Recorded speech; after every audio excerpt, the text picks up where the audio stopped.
नमस्कार। 7 बज गए हैं और मैं आ गई हूँ आप लोगों से मिलने रंग संवाद में।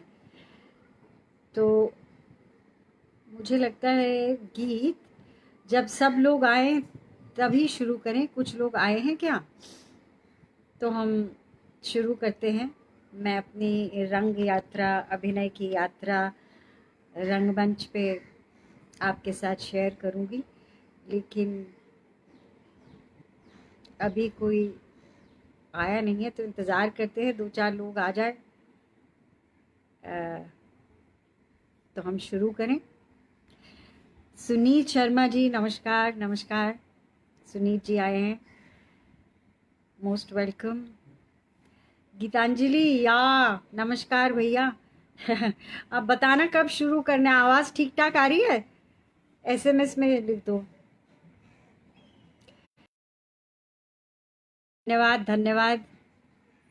हाँ, हिमांशु नमस्ते। हिमांशु,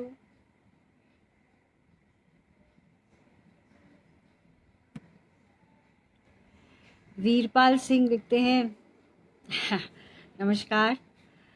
रोहित जी नमस्कार। वसंत काशीकर जी आपको नमस्कार मेरा जी। नमस्कार गीतांजलि। अरे नीरज तुम भी तुम भी हो अच्छा अच्छा, चलो स्वागत है तुम्हारा। हाँ, मुझे अफसोस है कि मैं आ नहीं पाई तुम्हारे यहाँ। हो सकता है अगले साल मौका लगे तो ज़रूर आऊँगी। विजेश नमस्कार।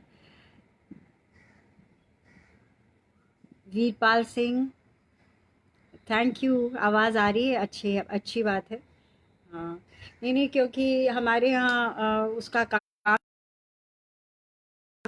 कनेक्शन है ना, तो मैंने कहा है एन 5 बजे मुझे पता चला कि ये काम धाम चल रहा है और मेरा वो नेटवर्क बिल्कुल डाउन हो गया है। तो उन्होंने कहा शायद 8 बजे भी हो सकता है, 9 बजे भी हो सकता है।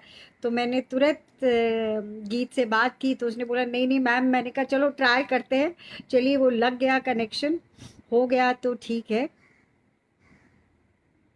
मनोज जी नमस्कार। वसुंधरा जी आप भी हैं? अरे वाह, थैंक यू थैंक यू। आपने लिखा तो था फेसबुक पे कि आप आएंगी, स्वागत है आपका। आपसे चलिए इस तरह मुलाकात, आप बम्बई आई और बिना मिले चली गई अगली बार आप आएंगी तो ज़रूर साथ बैठेंगे, कोरोना तब तक टल जाए तो। गीतांजलि बता देना कि जब कुछ लोग शुरू कर देंगे। रूपक नमस्कार। थैंक यू वीरपाल जी। आप भी कोरोना के संकट में स्वस्थ रहे और आपका पूरा परिवार भी स्वस्थ और सुखी रहे।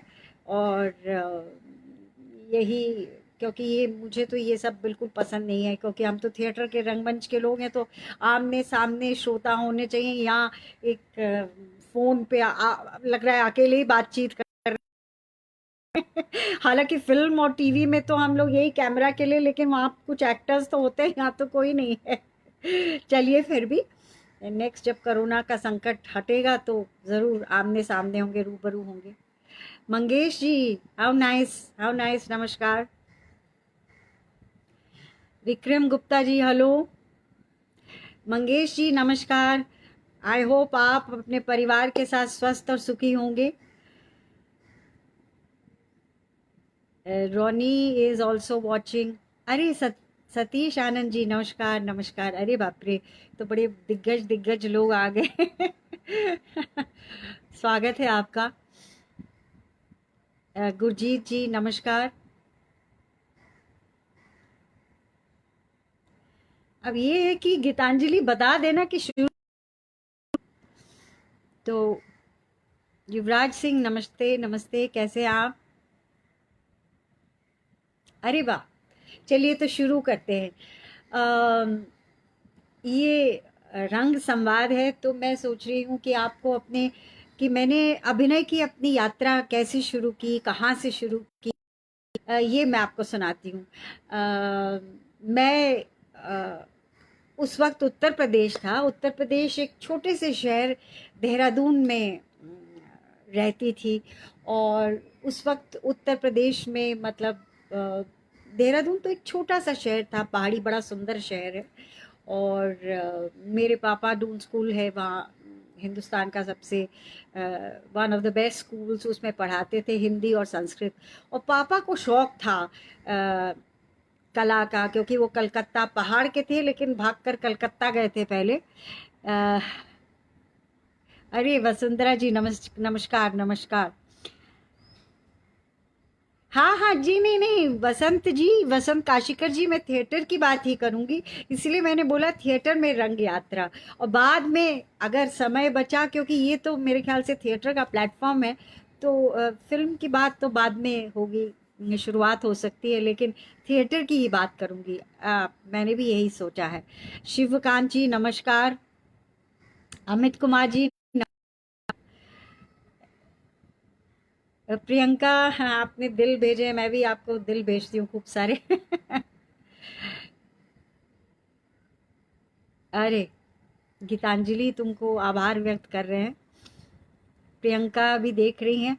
अरे संजय जी आप भी हैं, अरे वाह। मैंने अभी कल या परसों आपका वो अ, विदूषक के ऊपर, रंग विदूषक के ऊपर आपकी वार्ता सुनी थी। अरे वाह, ये तो मतलब। अनिल मिश्रा जी नमस्कार। गुरजीत अवल, I want to be like you as an actor. नहीं Gurjeet, don't become like me. हर एक एक्टर में अपनी खासियत होती है, तो तुमको पहले अपनी खासियत ढूंढनी पड़ेगी, क्योंकि मेरे जैसे बनने से तुम्हें कोई फायदा नहीं होगा। अपने अपने को पहचानो, अपने को तराशो और अच्छा एक्टर बनो। संजय जी नमस्कार, स्वागत है आपका। बहुत खुशी हुई, कम से कम इस बहाई तो मैं नहीं कह पाऊंगी, लेकिन आपका नमस्कार, आपकी सब थोड़ी सी तस्वीर दिखाई दे रही है, बहुत अच्छा लग रहा है। चाक्या राहुल नमस्कार बेटा। अ, दि, दिलीप जी प्रणाम प्रणाम। बता रही थी कि मैं उस वक्त उत्तर प्रदेश स्टेट था, और देहरादून के छोटे से शहर में नाटक किया था। मुझे उसका कुछ खास याद नहीं है, बस इतना याद है कि पता नहीं एक नकली सी दाढ़ी लगी थी, पता नहीं मैं रद्दी वाला बनी थी या क्या बनी थी। बस हम लोग सारे बच्चे एक ही बात कहें, मुझे उस नाटक का कुछ याद नहीं। सेट पे आई थी बालूशाही, और हम लोग इंतजार कर रहे थे कि कब पर्दा गिरेगा, मतलब पर्दा जैसी गिरेगा और हम बच्चे किंडरगार्टन के बच्चे थे। ये मेरी नाटक की पहली याद है। और उसके बाद तो पीयूष जी नमस्कार। अ, हाँ हाँ, थिएटर की बात हो गई, वीरपाल जी आप घबराए ना। और उसके बाद तो स्कूल, क्योंकि पापा डून स्कूल में पढ़ाते थे। वो तो अमीरों का स्कूल था, राजा महाराजाओं के और बड़े बड़े इंडस्ट्रीज, क्योंकि मेरे पिताजी वहाँ शिक्षक थे, तो इसलिए मुझे वहाँ पढ़ने का मौका मिला। और वहाँ पर जो प्लेज होते थे, अरे वसुंधरा जी थैंक यू। अजय जी, और वहाँ पर जो प्लेस होते थे उनमें काम करने का मुझे मौका मिला। लेकिन मतलब अनजाने सी मैं काम करे जा रही थी। और पापा चूंकि कलकत्ता रह चुके थे, तो वो कला के महत्व को जानते थे। मेरे पापा खुद भी लेखक थे, माउंटेनियरिंग के सब्जेक्ट पे वो एकमात्र लेखक हैं। तो वो बड़ा क्लास में भेजते थे, पेंटिंग की क्लास में। तो ऐसा मतलब कला और पढ़ने में थोड़ी होशियार थी, तो पढ़ाई भी चलती थी। और स्कूल में जो नाटक होते थे उनमें रोल करने करने लगी थी।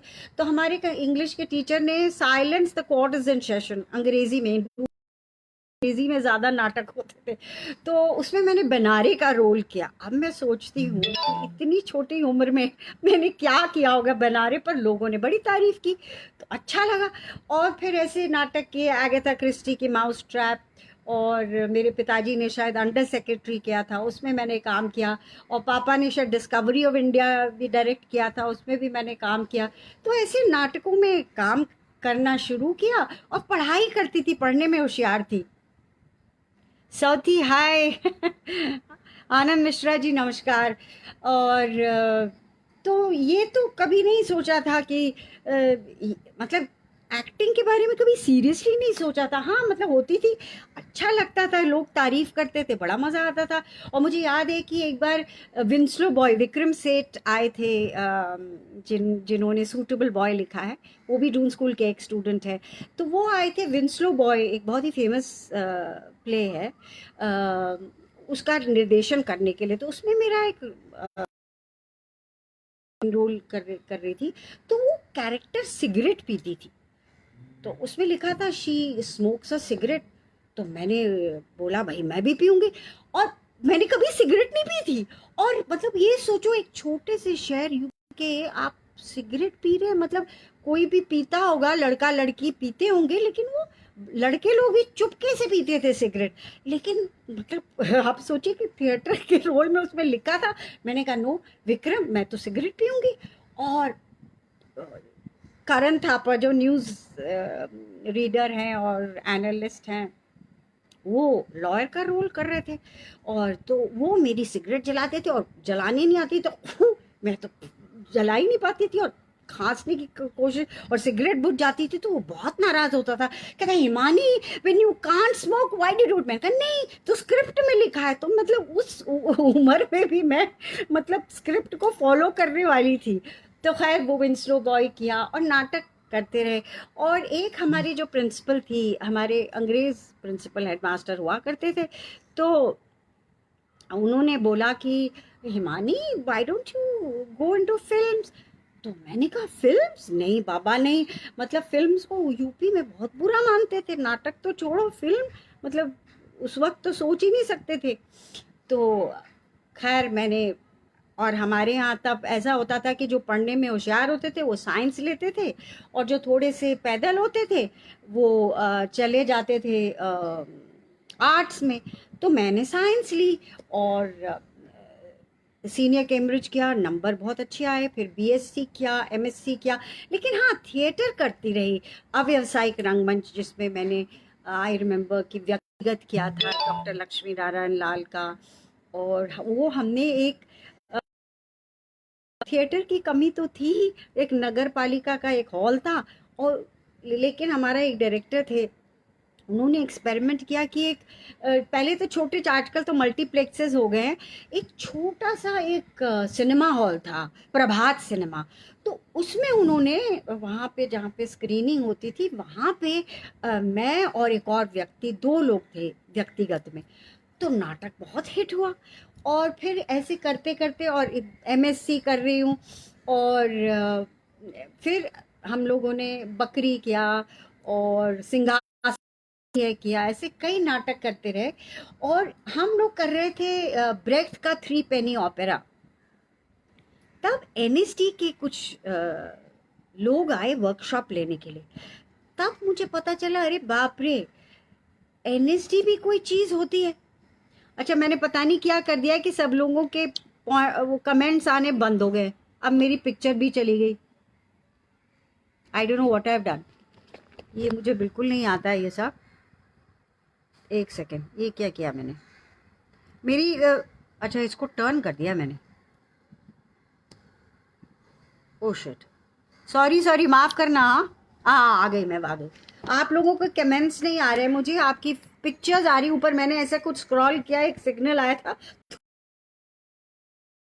कमेंट्स नहीं आ रहे, I don't know how to get them, मुझे माफ़ करना। तो हो सकता है बाद में तुम मुझे बताना कैसे करते हैं।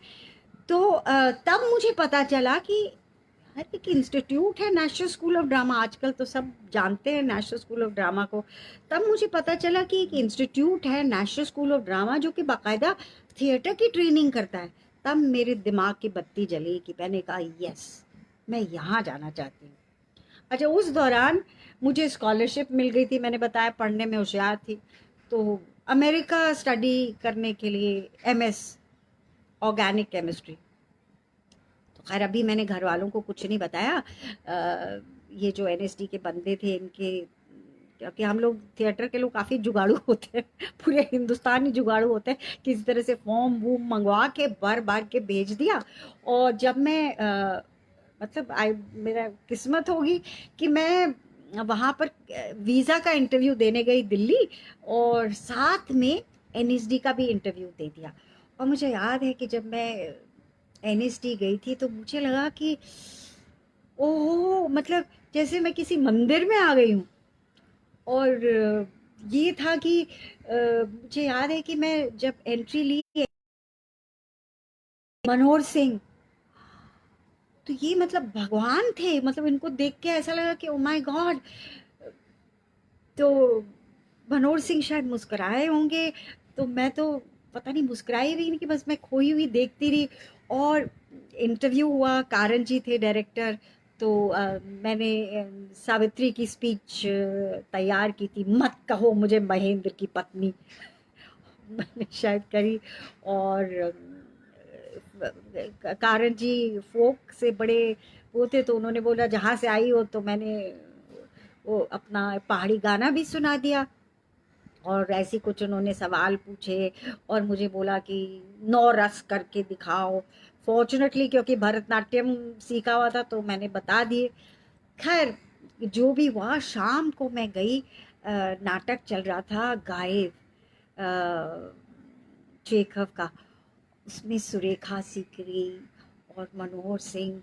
तो मैं तो, हम लोग घुसने भी नहीं थे, मैं तो मतलब दरवाजे से, आई थिंक स्टूडियो थिएटर था, कौन सी जगह थी मुझे कुछ याद नहीं। मुझे याद है कि मैं सिर्फ अंदर भी नहीं घुस पाई थी, मैं बस दूर से, जैसे कि भक्त लोग बाहर से मंदिर में दर्शन करते हैं, और मेरे लिए मतलब मैजिक था वो, कि मैं इन लोगों को एक्टिंग करते हुए देख रही हूँ। खैर वापस आ गए देहरादून, और जब लेटर आया कि सिलेक्शन का, तब मैंने घर में बोला कि भाई मेरा तो एनएसडी में सिलेक्शन हो गया है। तो सबने बोला तुम तो अमेरिका जा रही हो एमएस करने के लिए। मैंने कहा नहीं, मैं अमेरिका नहीं जाऊंगी, मैं तो यहीं जाऊंगी एनएसडी में, क्योंकि मुझे थिएटर ही प्रोफेशन लेना है। और उस टाइम यूपी में कुछ सोच ही नहीं सकता था, वो भी लड़की के लिए, कि वो एक थिएटर को एक प्रोफेशन के रूप में चुनेगी। तो मेरे सब रिश्तेदार, मतलब घर में तो बम फूट गया। और छोटे शहरों में तो मतलब सब एक दूसरे को जानते हैं, कि साइकिल से कॉलेज जाती थी और लौटती थी, तो पापा को पता रहता था कि कहाँ रुकी कहाँ नहीं रुकी। सीधे आपकी बेटी घर आई, अब किधर किताबी कीड़ा थी, तो किताबों की दुकान में जो हायर करता वहाँ, तो पापा को पता लग जाता था कि वहाँ पर रुकी है। और फिर मतलब पूरी खबर, तो पूरी देहरादून शहर मतलब हिल गया कि हाँ, मतलब भट्ट जी, मेरे पापा डॉक्टर हरिदत्त भट्ट, सब लोग कहते थे अरे भट्ट जी की लड़की होनहार है, देखो पढ़ने में भी होशियार है, ड्रामा भी करती है। तब बड़ी इंडल्जेंट थे ड्रामा के लिए, मतलब शौक के लिए करती तो ठीक है, और डांस भी करती, डिबेट भी में भी बहुत अच्छी थी, मैं डिबेटिंग कप्स भी जीतती थी। और अब देखो भाई अमेरिका जा रही है, देहरादून से कम ही लोग जाते थे अमेरिका पढ़ने के लिए। तो जब उनको पता चला, तब निकले भट्ट जी की लड़की तो पागल हुई, क्या हो गया, सब बोलने लगे भट्ट जी समझाओ इसे। तो पापा ने बेचारे ने समझाने की कोशिश की, उन्होंने कहा बेटा देखो ऐसा है कि अमेरिका चले जाओ और वापस आ जाओ अपनी पढ़ाई पूरी करके, तो तुम्हारा शौक है तो कर लेना। तो मैंने पापा से एक ही बात बोली कि पापा हो सकता है 40 साल की मैं जब हो जाऊं, तो मेरे पास बहुत पैसा हो और बहुत ऊंचा रुतबा हो, लेकिन मेरे मन में ये मलाल रहेगा कि मेरा एक सपना था, मैंने उसे फॉलो नहीं किया। तो मेरे पिताजी रुक गए। मेरे पिताजी, मैंने कहा कि लेखक, और वो खुद ही बड़े लिबरल किस्म के इंसान थे, तब उन्होंने मेरा साथ दिया और किसी ने नहीं दिया। मम्मी भी बहुत नाराज़ थी। खैर पापा मुझे खुद लेकर आए एनएसडी छोड़ने के लिए, और कारण जी से बोले कि देखो इसका तो सिलेक्शन हो गया है अमेरिका, तो इसको वहाँ जाना चाहिए कि, तो कारण जी तो बोले नहीं नहीं इसमें टैलेंट है, इसको यहीं पे जो थिएटर। तो पापा मान गए, खैर मुझे छोड़ कर चले गए। पहली बार मैं घर से इतनी दूर, रैगिंग हुई, वो सब हुआ। और हमारा पहला प्रोडक्शन हुआ विद्या सुंदर भारतेंदु का, जो कि कारण जी कर रहे थे, डायरेक्ट कर रहे थे। तो वही म्यूजिकल प्ले, मैं विद्या का रोल कर रही थी, तो गाने और थोड़ा सा नृत्य, तो बहुत ही मतलब मज़ा आया। और 250 की स्कॉलरशिप मैंने घर में कह दिया था, भैया मैं ठीक है अपनी पसंद का बोल रही हूँ, मैं किसी से आपसे एक पैसा नहीं लूँगी, मैं इंडिपेंडेंट रहूँगी। तो खुशी खुशी जीवन बीता एनएसडी में। मतलब अद्भुत वर्ल्ड था वो, इतना कुछ सीखा, मतलब पूरा वहाँ का मुझे लगता है पेड़ पौधे पत्थर भी वहाँ के आप उनसे अब्जॉर्ब कर सकते हैं। तो कारण जी के साथ विद्या सुंदर किया। और एक एक गलतियाँ भी की मैंने एक आपको गलती का इंसिडेंट बताती हूँ कि वो आपको पता ही है जितने लोग आए हुए। तो गाना चल रहा है उसमें, चढ़ावत मुँह पे काम कमान, इतने में मेरा जो उत्तरीय था ना वो स्टूल में चिपक गया, फंस गया। और मैं डांस के लिए उठना जा रही, तो कार्तिक सुरेश अवस्थी जी के बेटे वो सुंदर कर रहे थे, तो उन्होंने मेरा उत्तरीय छोड़ दिया। और स्वतः, क्योंकि डून स्कूल इंग्लिश स्कूल से पढ़ी थी, स्वतः मेरे मुंह से निकल गया, चढ़ावत मुँह पे थैंक यू। अरे बाप रे, मतलब भारतेंदु की प्ले में मैंने थैंक यू बोल दिया। मतलब इतनी मेरी रैगिंग हुई ग्रैंड रिहर्सल में, शुक्र शो शो में नहीं बोला, ग्रैंड रिहर्सल में इतनी मेरी रैगिंग हुई। और कारण जी, क्या भारतेंदु ने थैंक यू लिखा है, थैंक यू लिखा है? मैंने कहा ओह सॉरी, माफ़ करिए सर, माफ़ करिए। मतलब इतनी रैगिंग हुई कि मतलब भारतेंदु के प्ले में थैंक यू बोल रही है। आपको पता है कि कैसे लोग रैग करते हैं, और ख़ासकर मैं एक लड़की। और सब मतलब सबको बहाना मिल गया मेरी रैगिंग करने का। सीनियर्स को भी पता लग गया कि अरे भाई तो थैंक यू बोलती है भारतेंदु के नाटक में। तो खैर मतलब मैं आपको अपनी गलतियां भी बताई। और फिर आए एनएसडी में एम के रैना जी, और उन्होंने हमारे साथ किया चेरी ऑर्चर्ड, चेकव का नाटक चेरी का बगीचा। और ये बिल्कुल ही विपरीत था, बिल्कुल रियलिस्टिक प्ले। तो हमारी पढ़ाई भी चलती है, आपको पता है, नेशनल स्कूल ऑफ ड्रामा में। तो इस नाटक को करने के लिए मैं अभिनय यात्रा की बात कर रही हूँ, पूरा स्टालिन्स्लावस्की को मतलब घुस गए उसके अंदर, एक्टर प्रिपेयर्स और पता नहीं क्या क्या। और ये रेनेव्स्काया जो मेरे किरदार का नाम था, रेनेव्स्काया, मतलब वो पूरी उसकी पास्ट हिस्ट्री रिक्रिएट कैसे चलती होगी, क्या उसकी प्रिय चीज़ होगी, ताकि जब वो लास्ट में थर्ड एक्ट में छोड़ कर जाती है अपना बगीचा, अपना घर, ताकि उसका हर चीज़ से एसोसिएशन हो। तो ये था, हर एक जितना भी सेट के पीसेस थे, तो उनसे अपना एक रिश्ता बनाया कि कब मैं किस उम्र में इसमें बैठी हूँ, पैतृक घर था, किस उम्र में इसमें बैठना शुरू किया होगा, क्या होगा, कैसी मेरी शादी हुई। और मैं थी उस वक्त आई थिंक अर्ली 20s में। तो और वो रेनेस्काया तो 60 साल की है, तो वो पूरा एजिंग में भी जाना। तो और एम के रैना तो बहुत ही बेहतरीन निर्देशक थे, उनकी मदद से पूरी तरह मतलब जो कैरेक्टर में घुसने को होता है वो उसमें घुस गए। तो ये चेरी ऑर्चर्ड किया। और और कई सारे इस बीच में एनएसडी में हम लोगों ने, हमारे साथ रतन थियम भी आए थे, उन्होंने मार्शल आर्ट की क्लासेस ली। और पूरी फिट रखने के लिए, क्योंकि एक्टर कैसे कम्युनिकेट करता है, उसका इंस्ट्रूमेंट क्या है। जैसे तबला वाला तो तबलची होते हैं तो वो तबले पे रियाज करते हैं, या सितार वादक होते हैं तो वो सितार के साथ अपना रियाज करते हैं। तो एक्टर करेगा, यही तो एक इंस्ट्रूमेंट है, उसकी बॉडी और उसकी वॉइस।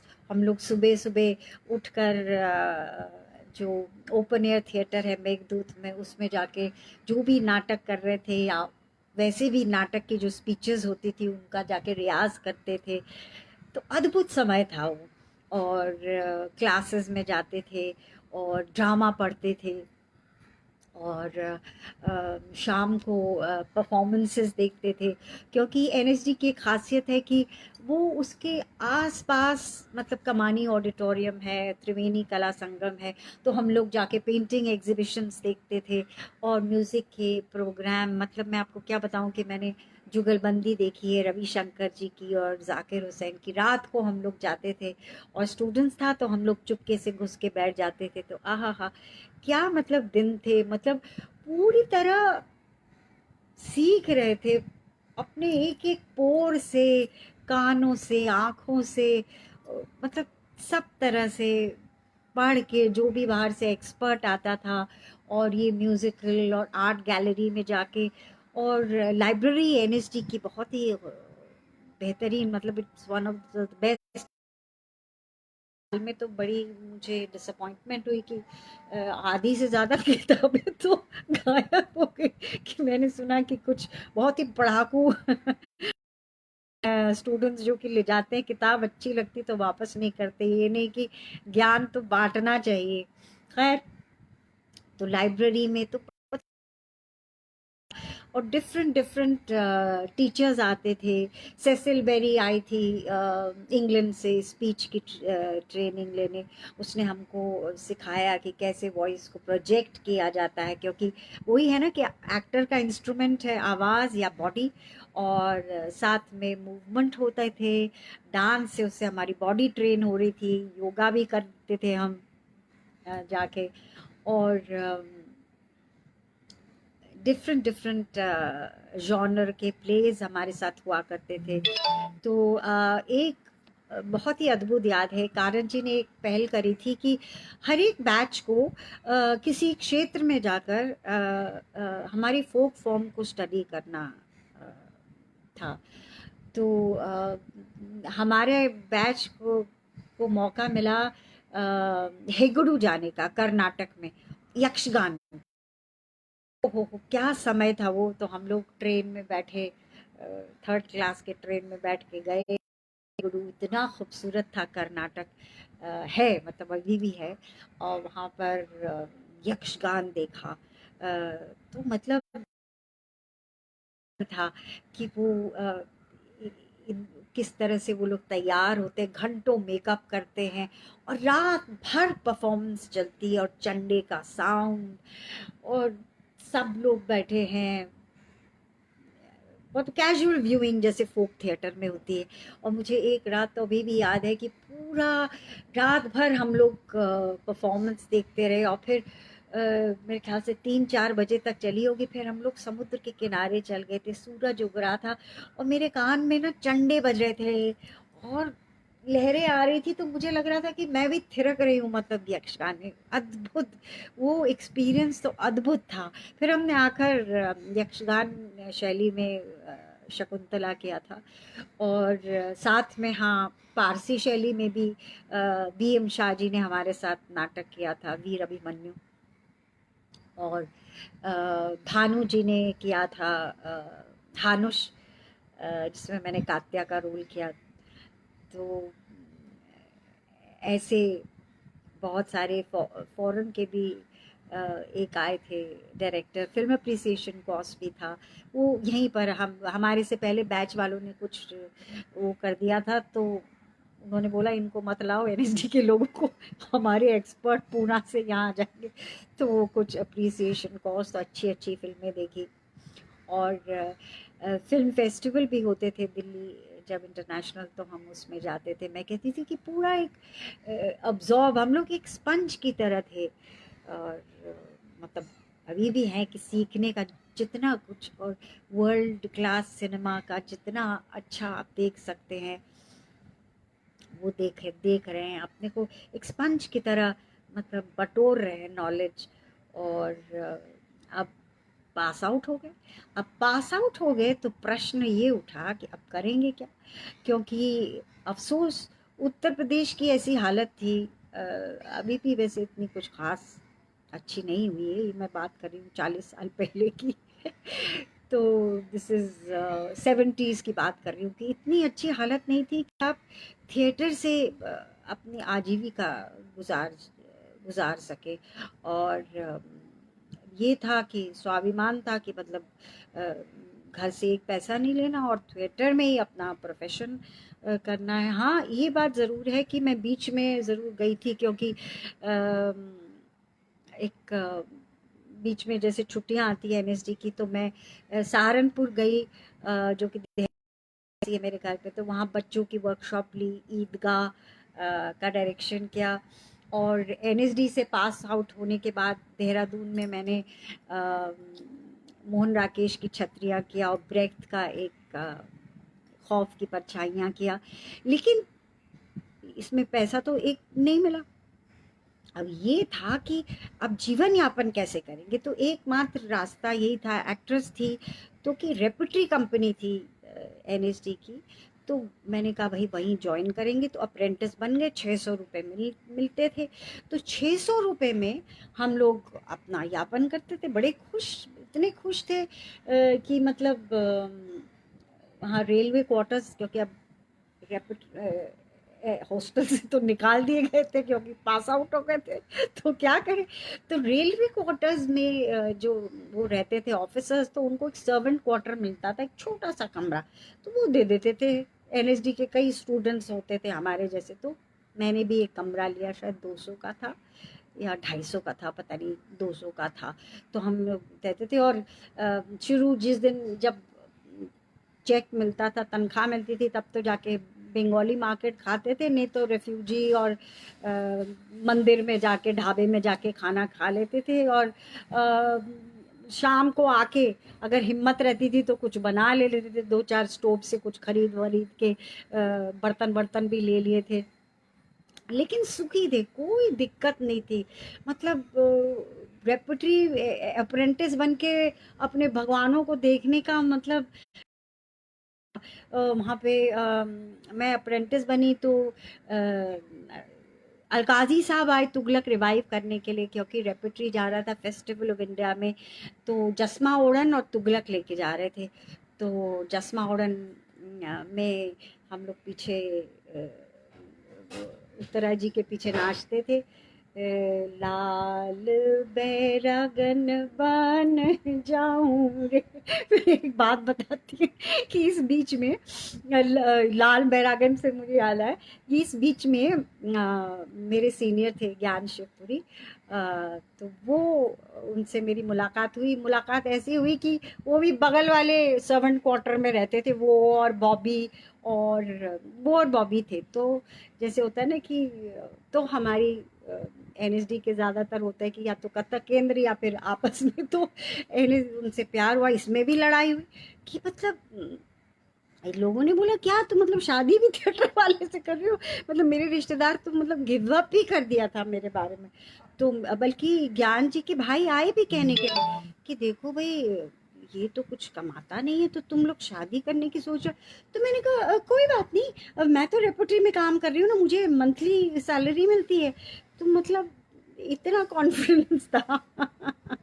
और चला भी कैलकुलेशन नहीं था, सिर्फ दिल से चलते थे कि मतलब हाँ एनएसडी से। तो मैं क्या किस लिए मैं बता रही थी ज्ञान के बारे में, अभी मैं ऑफ ट्रैक हो गई। तो तो हम लोग ये इनको देखने के लिए कि तुगलक में अलकाजी साहब आए, सो आई वाज वेरी फॉर्चुनेट कि अलकाजी साहब के साथ आई थिंक वो 15-20 दिन के थे, और क्या टीचर थे। तो उनसे भी बहुत कुछ सीखा, मतलब कि एक एक बात मतलब वो सही माने में जो टीचर होता है ना, वो वो थे वो, मतलब हैं वो है वो। और वो ऐसा इम्पोर्टेंट करते हैं। हम तो अप्रेंटिस थे बेचारे, सुरेखा जी सौतेली माँ का रोल करती थी, तो मैं और नूतन, हम लोग पीछे ऐसे पीछे अटेंडेंट्स थे उनके। हम लोग आते थे और सुरेखा जी जैसे दरबार में आती थी तो हमको ऐसे करती थी, तो हम लोग यूं करके निकल जाते थे। पर हम इसमें परम सुख थे कि उनकी एक्टिंग देख रहे थे। और अलकाजी साहब आए और उनके मतलब सीख रहे थे। अलकाजी साहब आपको इम्पोर्टेंट भी दे देते, कहते come here sweetheart, just write down where who is doing what mistake. मतलब मनोज सिंह की गलती हम पकड़े, मतलब हमारी ये जुर्रत।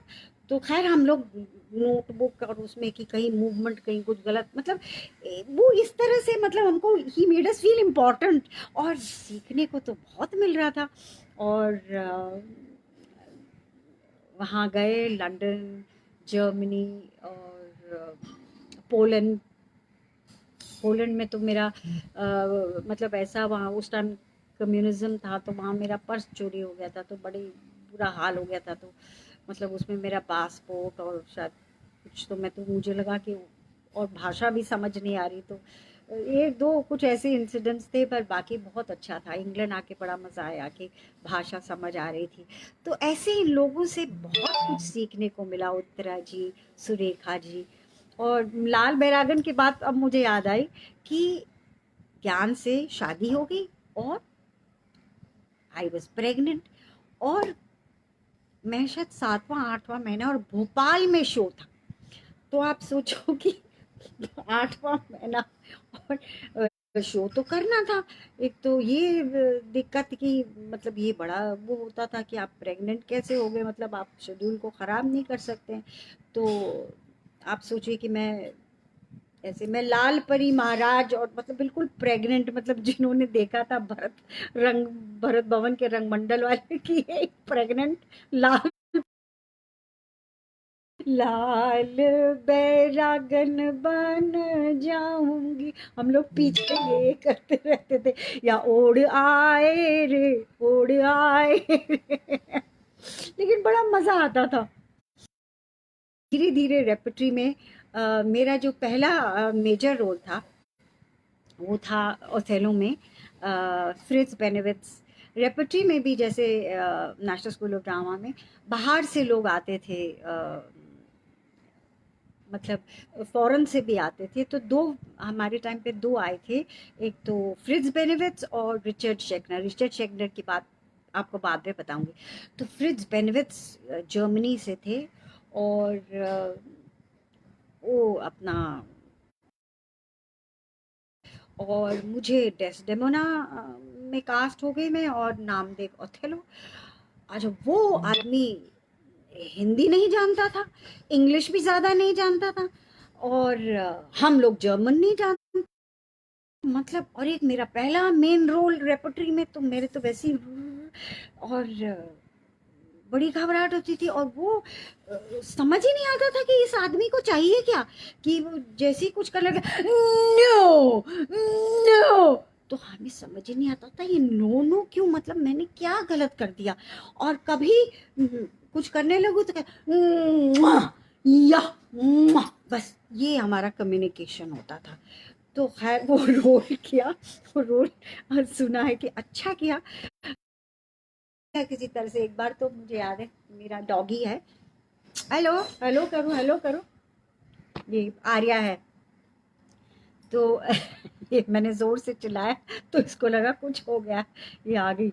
तो एक बार मैं ऐसी ही, जब मुझे डांट रहे थे, तो मेरे रुआसा समूह के कोने में बैठी, तो मनोज सिंह ने आके मुझे, he was such a wonderful person, उन्होंने आके मुझे समझाया, नहीं बेटा घबराओ नहीं, हो जाएगा तुमसे। तो उन्होंने मुझे आकर हिम्मत बढ़ाई। तो मैंने डेस्डेमोना किया, और वो मेरा पहला मेजर रोल था। और उसका शो बहुत अच्छा हुआ। और उसके साथ एक और बहुत यादें जुड़ी है।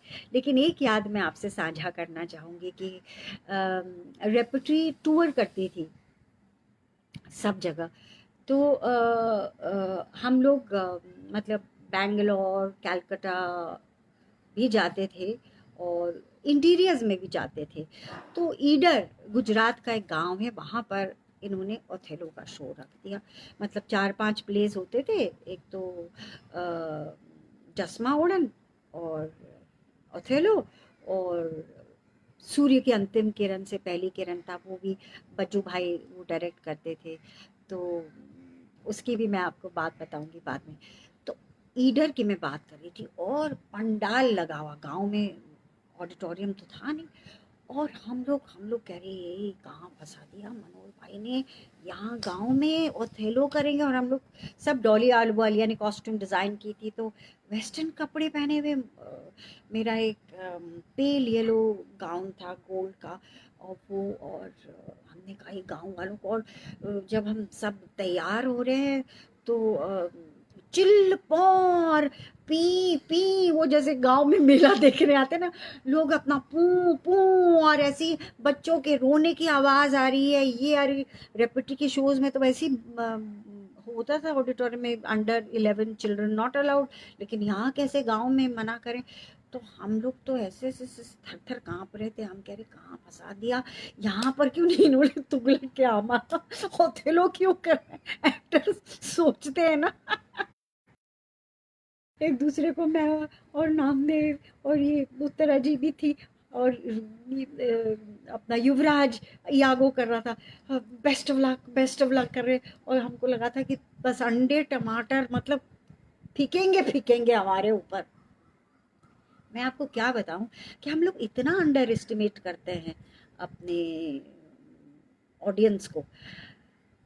नाटक शुरू हुआ और 5-10 मिनट के बाद पिन ड्रॉप साइलेंस, और लोगों ने मजा लिया, गांव के लोग ने मजा लिया। और जहां पर क्लैपिंग होनी थी, जहां पे तालियां बजनी थी, वहां पे वाहवाही हो रही, तालियां बज रही है। तो अंडे टमाटर ने मेरे, हमें तो मतलब वाहवाही और तालियों की गड़गड़ाहट, मतलब वो अद्भुत था। मतलब एक्टर के लिए इससे बड़ा और एक कॉम्प्लीमेंट हो ही नहीं सकता है। और एक और बात मैं आपको बताऊं कि अगले दिन एक डिस्कशन भी रखा, और हम लोग सोचते ना गांव वाले ये क्या डिस्कशन करेंगे, अरे वाह, मैं आपको क्या बताऊं, क्या उन लोगों ने विश्लेषण किया ओथेलो का, यागो का, डेस्डेमोना का। मतलब इतना कोई मुझे नहीं लगता कि ऐसी जागृत ऑडियंस हमें दिल्ली में भी नहीं मिली होगी, और कलकत्ता बैंगलोर में भी नहीं मिली होगी। ऐसी बढ़िया ऑडियंस, मतलब वो मेमोरी मतलब अद्भुत है। वो उसको मैं अपने दिल में संजो कर रखती हूँ वो मेमोरी। और जो ये मैंने कहा ओथेलो, यहाँ से मैंने मेरे जो लीड रोल्स करने की शुरुआत हुई थी रेperटरी में। ये लोग धीरे धीरे अभी तो थे ओथेलो में थे, उसके बाद ये लोग धीरे धीरे जाने लगे। सुरेखा जी चीफ थी रेperटरी की, कुछ टाइम तक रही, फिर बच्चू भाई और कौशल जी भी आ गए थे। तो अगला नाटक जो जिसने मुझे काफ़ी ख्याति दी वो था मित्रो मरजानी। कृष्णा सोपती जी का उपन्यास है। आप थिएटर के रसिक लोग को या साहित्य पढ़ने वाले तो अच्छी तरह से जानते होंगे कि अद्भुत उपन्यास है। तो ये पहली आई थिंक पहली बार एक महिला का कैरेक्टर ऐसा लिखा होगा, क्योंकि में तो जयशंकर प्रसाद या रविंद्रनाथ टैगोर और ये सब जितनी भी थी नारियां, वो बड़ी आइडियल हुआ करती थी, रामायण टाइप ना, सीता के जैसे कि त्यागी। और जैसे महादेवी वर्मा ने कहा है कि आंचल में है दूध और आंखों में पानी, मतलब ये है नारी की कहानी। तो ये मित्रों का कैरेक्टर, खैर रीडिंग वगैरह हुई, तो रीडिंग के दौरान अलग अलग पात्र शाहजी ने पढ़ाए और मुझे मित्रों का कैरेक्टर मिल गया। तो सच कहूँ तो मैं तो अंदर से थोड़ी सी हिली भी थी, क्योंकि इतना बोल्ड, बेबाक, मतलब वो एकदम से अपने कपड़े उतार देती है और उससे कहती है अपनी जेठानी से कि सच सच कहना जेठानी, क्या ऐसी छातियाँ किसी और की भी है। मतलब इतना बोल्ड, और वो भी 80s के टाइम पे। और अपने जेठ से कहती है, नामदेव कर रहे थे जेठ की, जेठ जी अपनी जेठानी के तुल में मैं कहाँ, पर एक नजर इधर भी। मतलब इतनी बोल्ड। और वो अपनी सास को भी बोलती है कि सासू जी जवानी कहीं से मांग कर तो नहीं लाई। मतलब वो अपनी उसकी कुछ शारीरिक इच्छाएं हैं। और वो क्योंकि वो जिस बैकग्राउंड से आई है, क्योंकि उसकी जेठानी इस राह कुराह कैसे पड़ी, तो वो बताती है कि मैं तो इलेजिटिमेट चाइल्ड हूँ, 7 नदियों की तारू तवे सी काली मेरी माँ, और मैं गोरी चिट्टी उसकी कोख पड़ी। कहते हैं इलाके के बड़भागी तहसीलदार की मुहांदरा है मित्र। अब तुम ही बताओ जेठानी, तुम जैसा सतबल कहाँ से पाऊं लाऊं। इस किस्म की पात्र। अब अब ये क्योंकि हम लोग थिएटर के स्टूडेंट एनएसडी के, तो अब ये कैसे चलेगी मित्रों, और बोलेगी कैसे। और उनकी भाषा में भी एक लय थी कृष्णा जी की। तो ये सब कैरेक्टर में घुसने सहजता से, मतलब बीएम शाह जी को मैं मानती हूँ कि मतलब अनायास, मुझे पता भी नहीं चला कि मैं कैसे वो एक चुपचाप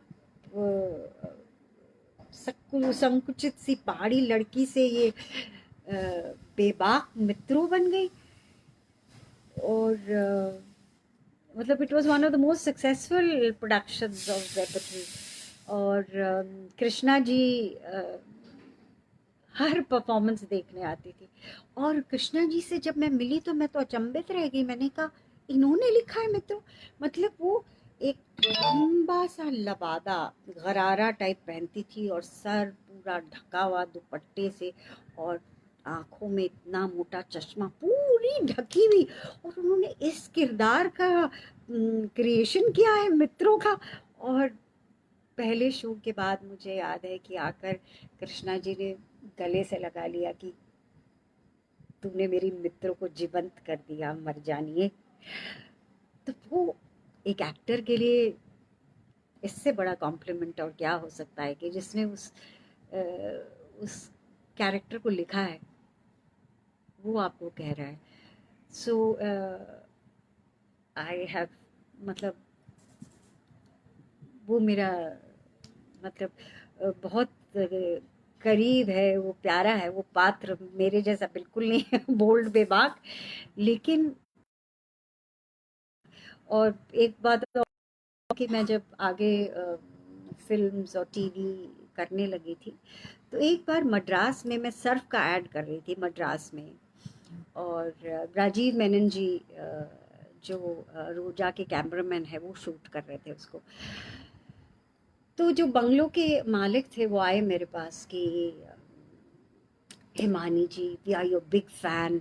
तो मुझे लगा, क्योंकि मैं थोड़ा फिल्म में करने लगी थी, तो मुझे लगा ये लोग बोलेंगे कि आपका दिलवाले में बहुत अच्छा लगा, आपका अ, हम आपके कौन में बहुत अच्छा लगा। उन्होंने बोला हम लोग जब दिल्ली रहते थे तब आपका नाटक देखा था मित्रों।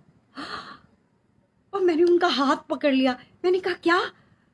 कि वो नाटक हमें आज भी याद है, यू वर सो गुड।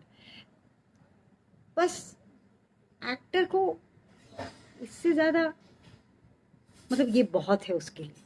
मतलब मैं ये बात अब यहाँ नहीं कह सकती पब्लिक प्लेटफॉर्म पे कि सिर्फ कॉम्प्लीमेंट से ही नहीं जी सकता एक्टर, उसको भी जीवन यापन के लिए धनराशि चाहिए। लेकिन ये बहुत मायने लगता है कि उसके लिए कि कोई उसको ऐसे आके कह दे। और मित्रों के मित्रों के जैसा ही एक और नाटक मेरा रेperटरी में बहुत चर्चित हुआ था, बहुत फेमस हुआ था, वो था आज़र का ख्वाब। उर्दू अडेप्टेशन है पिग्मेलियन का, जॉर्ज बर्नर्ड शॉ का। इसको भानु भारती जी ने डायरेक्ट किया था। तो मैंने हज्जो का रोल किया था। तो हमें याद है कि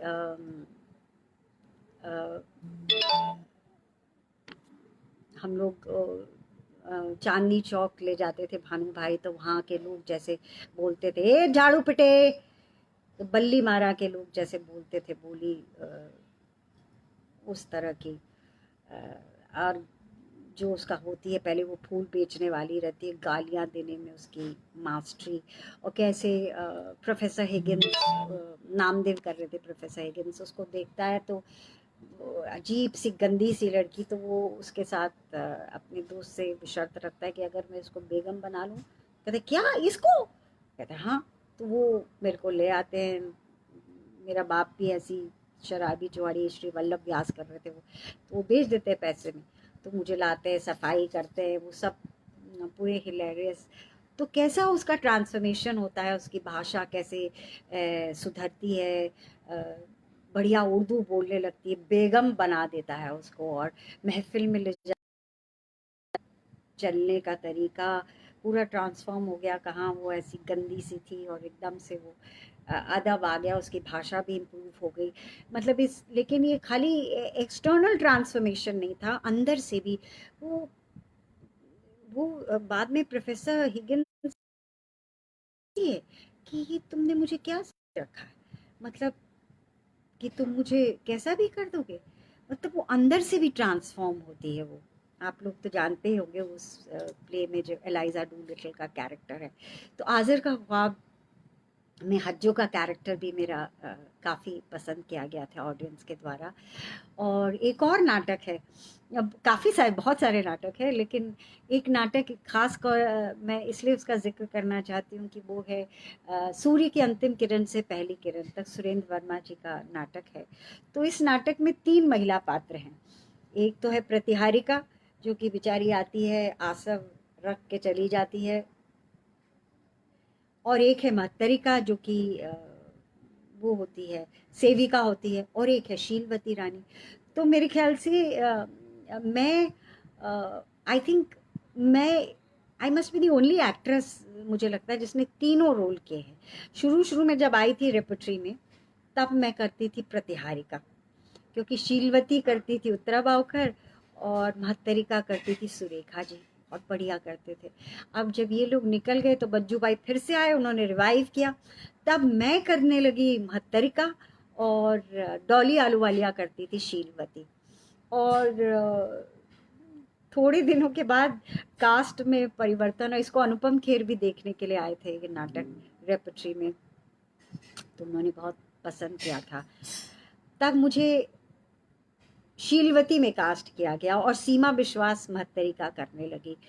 तो मैंने तीनों कैरेक्टर, और तीनों प्रतिहारिका तो नहीं, पर हाँ महत्तरिका का भी अपना अपनी खूबसूरती है उसके किरदार में। शीलवती तो है ही कि वो पहले तो रानी रहती है, और एक रात बिताने के बाद उसका पूरा हाव भाव भंगिमा सब बदल जाती है।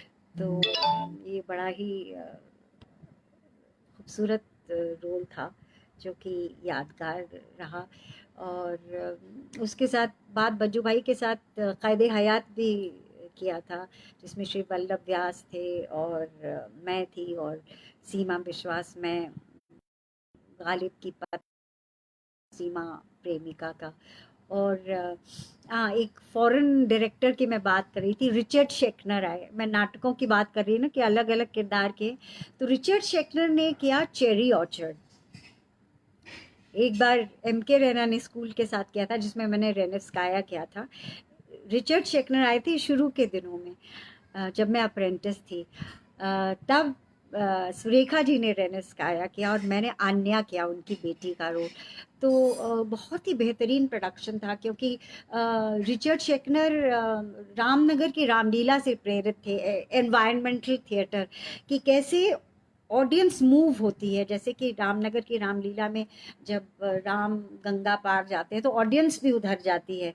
तो ऐसे इसमें ऑडियंस मेघदूत में ही बगीचा तो था, वो जो ओपन एयर का वो एंट्रेंस का सेक्शन है, और उधर जाके उनका घर था, तो ऑडियंस बाकायदा मूव होती होती थी इधर से उधर से। उसमें भी कई बहुत ही दिलचस्प किस्से हैं, वो कब फिर कभी बताऊंगी।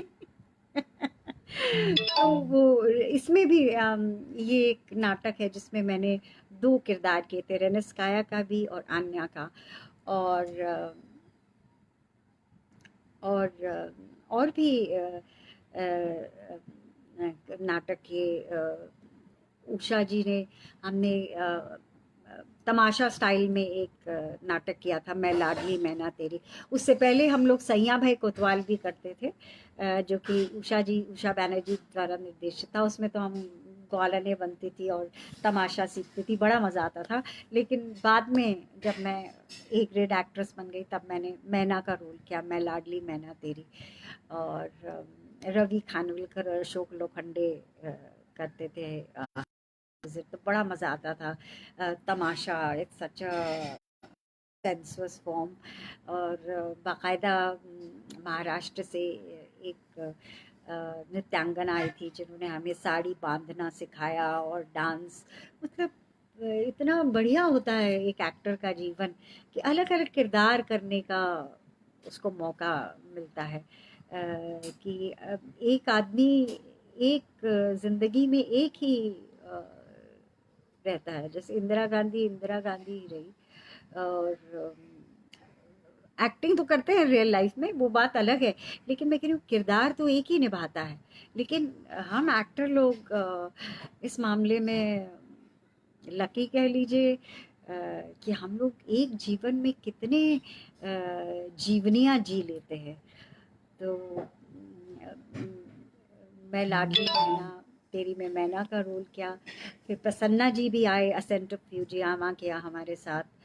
और दिनेश खन्ना ने भी हमारे साथ किया था निर्मल वर्मा की कहानी, जिसमें मैं और जीतू शास्त्री थे। उसमें भी मूवी प्रोडक्शन बहुत अच्छा रहा, दो लोग थे हम लोग। और तो ये रेपर्टरी का सफ़र रहा।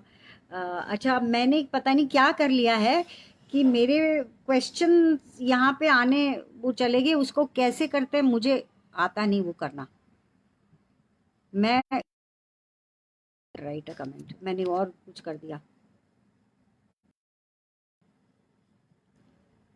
तो आई डोंट नो हाउ कि टू गेट और रिस्पॉन्ड। आपके अगर कुछ सवाल हैं या कुछ और आप मुझसे पूछना चाहते हैं, I can only see Mangesh ji, I can see Geet, I can सी अब मेरे को ये प्रश्न तो मैंने पता नहीं क्या ऐसा कर दिया, मैं टेक्निकली बहुत कमज़ोर हूँ। मैंने पता नहीं क्या घुमा दिया। अब और भी लोग आ गए तो पता नहीं, या तो भैया से फ़ोन लेके आ, या तो आप लोग फ़ोन के द्वारा, मैं अपने बेटे का फ़ोन मंगवाती हूँ तो उससे आप मुझे फ़ोन अगर पूछ सकते हो तो सवाल, या कुछ और जानना है मेरी रंग यात्रा। तो रेपर्टरी रही नहीं नहीं नहीं, अभी ख़त्म नहीं हुई, आगे भी है। कि मैं बाद में जब बम्बई आई थी तो मैं just you'll have to open it.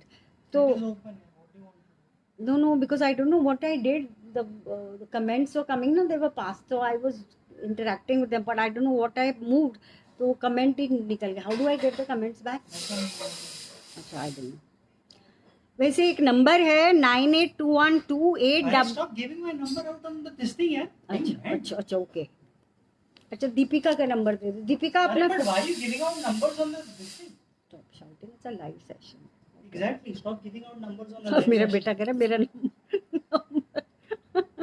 तो इसका कोई तरीका नहीं. मैं आपको 82004 हैज़ नो इंटरनेट एक्सेस, वही तो मैंने इससे पहले ही कहा था गीत से कि एक तो इंटरनेट एक्सेस नहीं है यहाँ पे, तो बड़े राम भरोसे सब कुछ चल रहा है इसमें, आधा वो इसलिए वो उड़ गया है। तो मैं जब यहाँ पर बम्बई हमारा शो करने के लिए आई थी तो मैं जिक्र नहीं। बम्बई से याद आया कि बंसी कौल भी आए थे हमारे साथ, उन्होंने शर्विलक किया था। और भास्कर चंद्रवर्कर बहुत बेहतरीन म्यूज़िक कंपोज़र थे।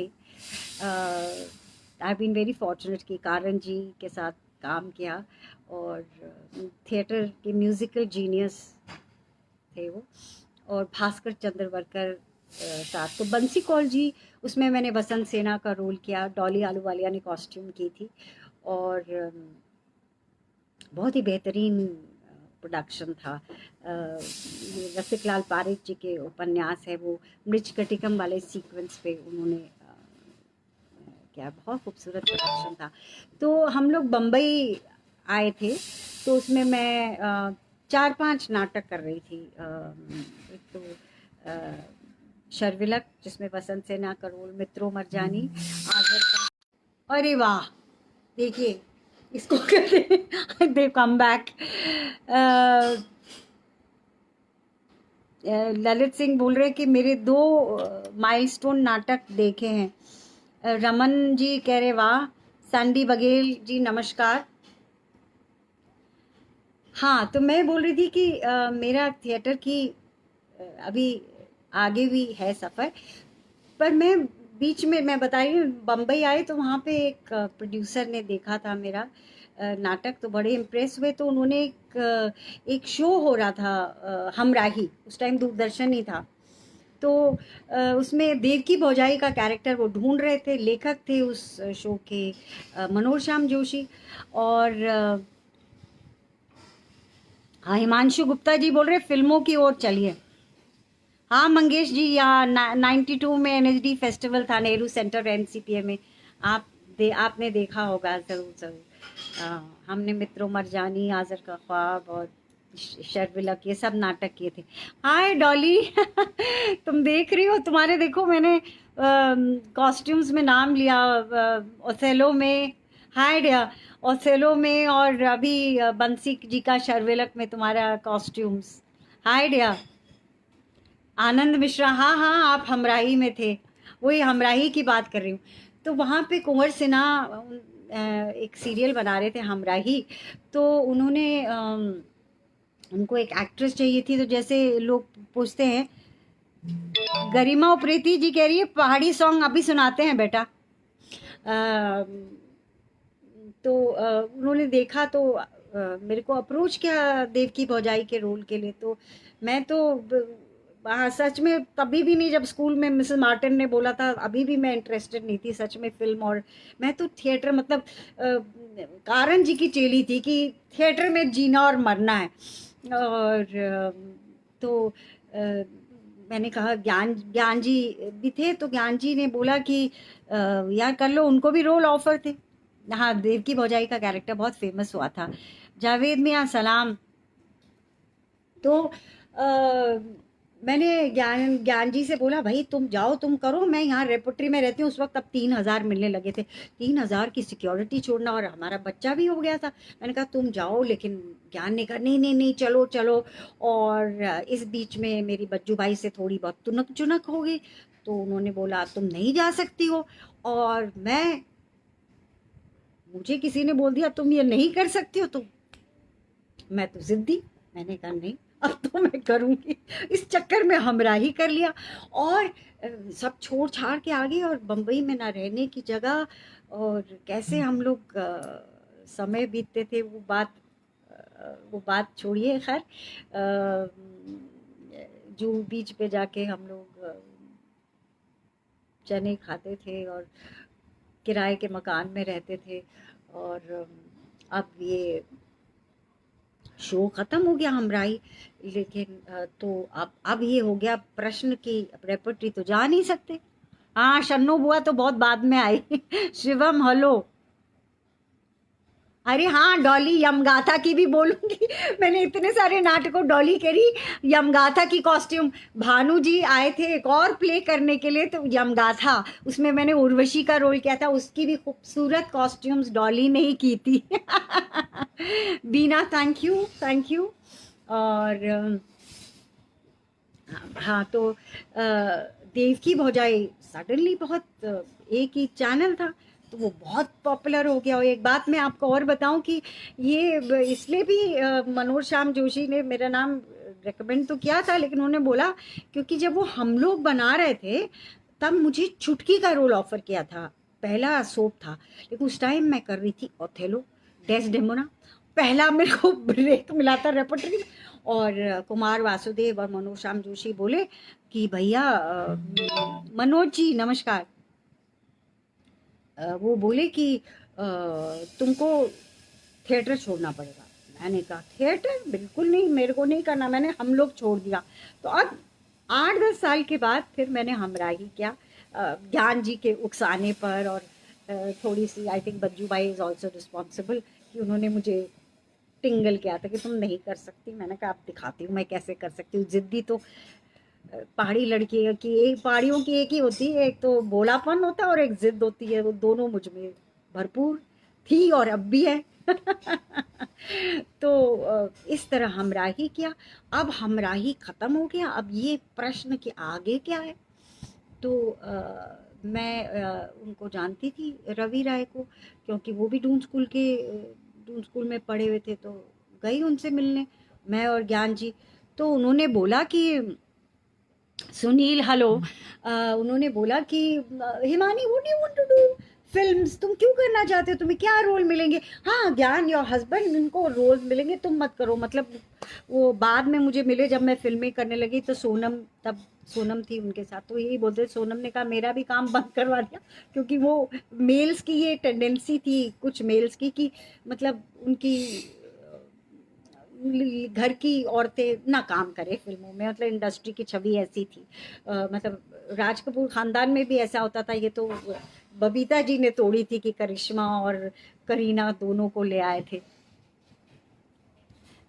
Ajit thank you dear.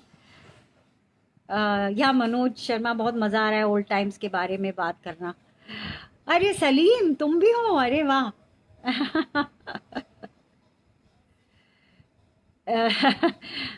Raman बोल रहे हैं कि जीवन यात्रा बेहतरीन है, बस बड़े बूढ़ों का आशीर्वाद और पहाड़ की मिट्टी और आप लोगों का प्यार की अच्छी यात्रा रही, अभी भी चल रही है। तो अब ये होगा कि क्या करें। अब तो मैं तो बड़ी मायूसी होगी कि अब क्या करें, अब रेपर्टरी तो जा नहीं सकते क्योंकि छोड़ छाड़ कर आ गए। अब क्या होगा। वो तो शुक्र है कि सूरज बड़जात्या ने मेरा नाटक देख लिया था, आज़र का ख्वाब, क्योंकि ज्ञान जी बाबुल फिल्म कर चुके थे राजश्री में, तो उन्होंने बुला दिया था जब रेपर्टरी आई थी। तो हाँ हाँ, आशु त्रिपाठी बिल्कुल सही कहा कि दर्शकों की तालियां, मतलब एक्टर से पूछा जाए, मतलब मुझसे पूछा जाए या कोई भी एक्टर जो थिएटर कर चुका हो, उससे पूछा जाए कि आपको कौन सी विधा ज़्यादा पसंद है, फिल्म, टेलीविज़न या थिएटर, तो वो बोलेगा थिएटर। थिएटर में जो ऑडियंस से जो लाइव वो मिलता है, रिस्पॉन्स मिलता है, कि आपको लगता है कि मतलब 50 लोग हो या 60 लोग हो, जैसे या ईडर में वो 2500 लोग थे, वो आपकी मुट्ठी में।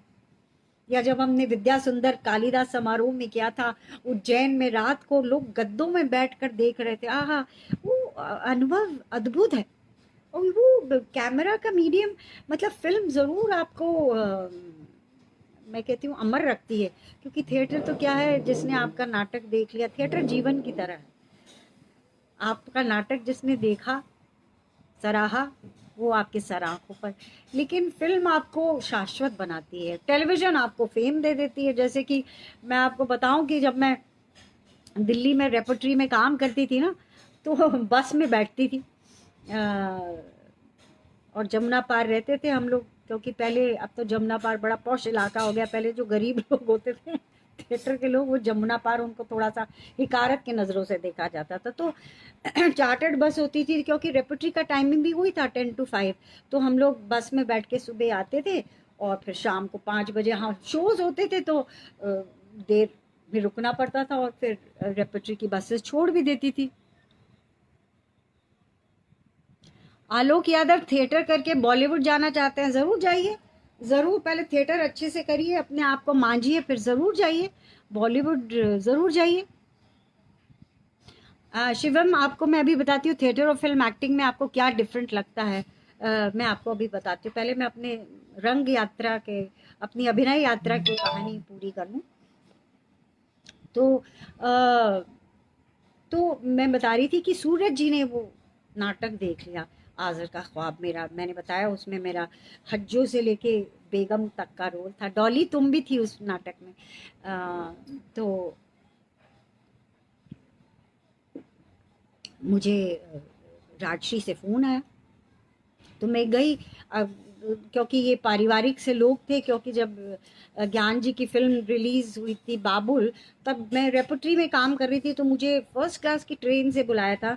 और ताराचंद बड़जात्या, सूरज जी के दादाजी, उन्होंने मुझे एक सिल्वर कलर की सिल्क की साड़ी दी थी, जो कि आज भी मैं सहेजे हुए हूँ। तो ये एक तरह से पारिवारिक रिश्ता सा बन गया था कि मुझे घर की बहू टाइप मानते थे। तो मैं गई वहाँ राजश्री में, और उन्होंने कहा कि राज बाबू ने मुझे बोला, सूरज जी के पिताजी ने, कि हिमानी जी, आपके लायक रोल तो नहीं है, पर आपका नाटक, सूरज जी ने, हम आपके कौन की स्क्रिप्ट लिख दी थी, पर उन्होंने एक मुस्लिम कैरेक्टर डाला है, तो आप सुन लीजिए, अगर आपको लगे तो आप वो रोल कर लीजिए, आपके लायक तो नहीं है। खैर, मैं क्या उनको बताती कि मैं वहाँ बैठी, 3 घंटे का नरेशन विथ सॉन्ग्स, और ये वो चाय आ रही है, हम लोग चाय पी रहे हैं, थोड़े बिस्किट भी खा रहे हैं, सूरज जी पूरी कहानी सुना रहे हैं। आधी कहानी तो मेरे सर के ऊपर से चलेगी, क्योंकि मेरे को तो ये था कि मतलब काम करना है। और जब कहानी ख़त्म हुई तो मैंने कहा बहुत अच्छी कहानी है। तो वो फिर प्रोडक्शन में ले गए मुझे, प्रोडक्शन डिपार्टमेंट था।